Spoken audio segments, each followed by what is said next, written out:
Organic உரங்கள், அதாவது எரு, குப்பை மற்றும் வந்து கடல் பாசி உரங்கள், ஹியூமிக், இந்த மாதிரி நம்ம போடக்கூடிய உரங்களை வந்து பயிர்கள் முழுமையாக எடுத்துக்கொண்டு ஒரு நல்ல முடிஞ்சளவுக்கு நல்ல எஃபெக்டாக எடுத்துகிட்டு அது வந்து நல்ல ஒரு பலனை, நல்ல ஒரு மகசூலை கொடுக்கக்கூடிய நல்ல ஒரு வளர்ச்சியை கண்டு நல்ல ஒரு மகசூலை கொடுக்கக்கூடிய ஒரு சூழ்நிலை உருவாகும். ஸோ வந்து சிங்க் சல்ஃபேட் வந்து நம்ம போடுறதுக்கான காரணமே வந்து அது வந்து பச்சையத்தை வந்து ஏற்படுத்தும். பயிரில் வந்து பொதுவாக வந்து சிங்க் சல்ஃபேட் அப்படின்னு சொல்லும்போது அதில் வந்து சிங்க் இருக்குது ப்ளஸ் சல்ஃபர் இருக்குது. அதனால் சிங்க் சல்ஃபேட் நம்ம போடும்போதே ஆட்டோமேட்டிக்காக அங்கே வந்து நமக்கு பச்சைய கட்டமைப்பு ஆட்டோமேட்டிக்காக நல்லா வர ஆரம்பிச்சிடும். பொதுவாக வந்து நம்ம சேறு கலக்கும் போது என்ன சொல்லுவாங்கன்னா, இப்போ வந்து டிராக்டரில் வந்து சேறு கலக்குறாங்க. அதனால் அதிகப்படியான அளவுக்கு வந்து சேறு கலக்கப்பட்டுருது. அதன் காரணமாக என்ன ஆகுதுன்னு கேட்டிங்கன்னா, நம்ம வைக்கக்கூடிய நாற்றுக்களுடைய நெல் நாற்றினுடைய வேர்கள் வந்து பிடிக்க முடியாமல் இருக்கும். இதை பற்றி நம்ம ஏற்கனவே நிறைய வீடியோக்கள் போட்டிருக்கோம். அந்த மாதிரி பிடிக்க முடியாமல் நாற்றுக்கள் வந்து வேர் பிடிச்சி வர முடியாத சூழ்நிலை இருக்கிறதுனால அது என்ன ஆகுன்னு கேட்டிங்கன்னா, ஆட்டோமேட்டிக்காக அது வந்து ஒரு நல்ல வேர் வளர்ச்சி கொடுக்க முடியாமல் அல்லது பயிர்கள் வந்து அதன் காரணமாக வந்து கிளச்சி வர முடியாமல் பச்சை கட்ட முடியாமல் இருக்கும்.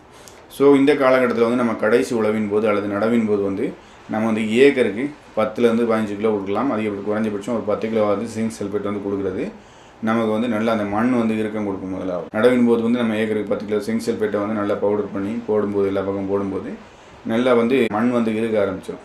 அப்படி இறுக ஆரம்பிக்கிறது மட்டும் இல்லாமல் இந்த சிங்க் கொடுக்குறதுனால வைத்த நாற்றுகளுடைய வேர் வளர்ச்சி கொடுக்க ஆரம்பிச்சிடும். அது மாதிரி வந்து பச்சையும் வர ஆரம்பிச்சிடும், நல்லா பச்சை கட்டி வர ஆரம்பிச்சிடும். அப்படி வரும்போதே வந்து நம்ம வேர் வளர்ச்சி கொடுக்க ஆரம்பிச்சிட்டாலே உங்களுக்கு வந்து ஆட்டோமேட்டிக்காக நல்லா பச்சை கட்ட ஆரம்பிச்சிடும். பயிரினுடைய வளர்ச்சி நல்லா சிங்க் வேறு கொடுத்துருக்கனால நல்லா வந்து பச்சை கட்ட ஆரம்பிச்சிடும். அது மாதிரி பயிரினுடைய வேர் வளர்ச்சி வந்துடும். வேர் வளர்ச்சி வந்துட்டாலே தூர்கிளைப்பு வந்துடும். தூர்கிளைப்பு வந்துட்டாலே நல்ல வளர்ச்சி இருக்கும்.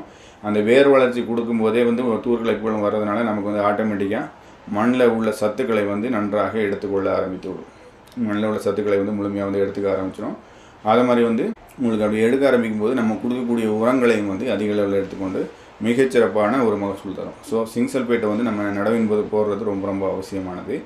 அது மட்டும் இல்லாமல் வந்து இலைவெளி தெளிப்பாக கொடுக்க வேண்டியதும் அவசியம். இலைவெளி தெளிப்பாக கொடுக்குறது நம்ம ஏற்கனவே நிறைய வீடியோக்களை சொல்லியிருக்கோம். இந்த சாப்பிலைசர் வந்து பார்த்திங்கன்னா நோய் மருந்தும் ப்ளஸ் வந்து என்பிகே, மைக்ரோநியூட்ரியன் எல்லாமே சேர்ந்து இருக்கக்கூடிய ஒரு ஃபோலியார் ஸ்ப்ரேயாக கொடுக்கக்கூடியது அல்லது வந்து வேர் வழியாக கொடுக்கக்கூடியது. நீங்கள் வேர் வழியாக கொடுத்தாலும் சரி, இலை தெளிப்பாக கொடுத்தாலும் சரி, ஏக்கருக்கு 500 கிராம் தான்.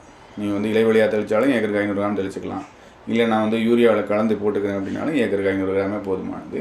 இது வந்து ஆரம்ப காலத்தில் வரக்கூடிய நோய்களையும் கட்டுப்படுத்தும். நண்பர் கேட்ட மாதிரி இந்த வேர்கள் பிடிக்காத போது நம்ம வைக்கக்கூடிய நாற்றுகள் வந்து ஏற்கனவே சேர் அதிகமாக இருக்குது. அதனால் வந்து வேர்கள் பிடிக்காத போது மெயினாக வரக்கூடிய பிரச்சனை வேர்கள் பிடிக்கலனாலே அங்கே வந்து பயிர் சரியாக வந்து வளர்ச்சி கொடுக்காது. முக்கியமாக வேர் வளர்ச்சி இல்லாத போது பயிர்கள் வந்து அங்கே பிடிப்பு இல்லாமல் இருக்கிறதுனால அது என்ன ஆகுன்னா அது வேர்கள் அழுக ஆரம்பிக்கும். அந்த இடத்துல வந்து வேர் அழுக வந்து ஆரம்பிச்சிடும். வேர் வந்து அழுக துவங்கிடும். அதன் காரணமாக வந்து உங்களுக்கு பயிர்கள் வந்து சோர்ந்ததுக்கும் சரியாக பச்சை கட்டாமல் மஞ்சளாக மாறின மாதிரி அழுகி